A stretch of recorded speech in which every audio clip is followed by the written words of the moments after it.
Morning મિત્રો, જય શ્રી કૃષ્ણ, જય દ્વારકાધીશ મિત્રો। આજે આપણે ગીતોપનિષદ ભગવદ્ ગીતાના અધ્યાય નંબર 18 ઉપસાર ત્યાગની પૂર્ણતાના શ્લોક નંબર 55 વિષયની માહિતી પ્રાપ્ત કરીશું।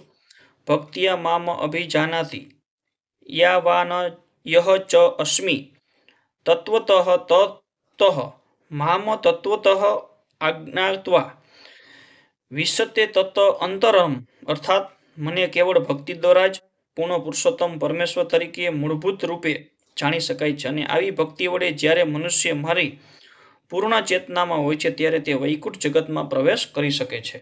પૂર્ણ પુરુષોત્તમ પરમેશ્વર કૃષ્ણને તથા તેમના શ્વાંશ વિસ્તારોને માનસિક તર્ક દ્વારા જાણી શકાતા નથી અને અભક્તો પણ તેને જાણી શકતા નથી। જો કોઈ મનુષ્ય પૂર્ણ પુરુષોત્તમ પરમેશ્વરને સમજવા ઈચ્છતો હોય તો તેણે શુદ્ધ ભક્તના માર્ગદર્શનમાં રહીને શુદ્ધ ભક્તિ ગ્રહણ કરવી પડે છે, અન્યથા પરમેશ્વર વિશેનું સદા તેનાથી સંકળાયેલું રહેશે। ભગવદ્ ગીતામાં અધ્યાય નંબર 7ના 25મા શ્લોકમાં કહેલું છે કે તેમ નાહમ પ્રકાશ સર્વસ્ય, હું બધાની સામે પ્રકાશિત થતો નથી। કેવળ બહુશ્રિત વિદ્વતા કે માનસિક તર્ક દ્વારા ઈશ્વરને સમજી શકાય નહીં।